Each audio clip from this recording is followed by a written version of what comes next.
कृषीप्रधान प्रदेश म्हणून गोव्यातील साखळी भागाची ओळख.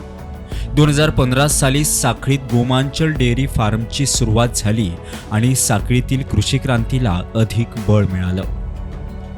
20 शेतकरी सभासदांसह सहकारी तत्वावर या डेअरीचा कारभार सुरू झाला. अगदी छोट्याशा स्वरूपात सुरू झालेली ही गोमांचल डेअरी फार्म आज 6.5 हेक्टरमध्ये विस्तारलेली दिसते.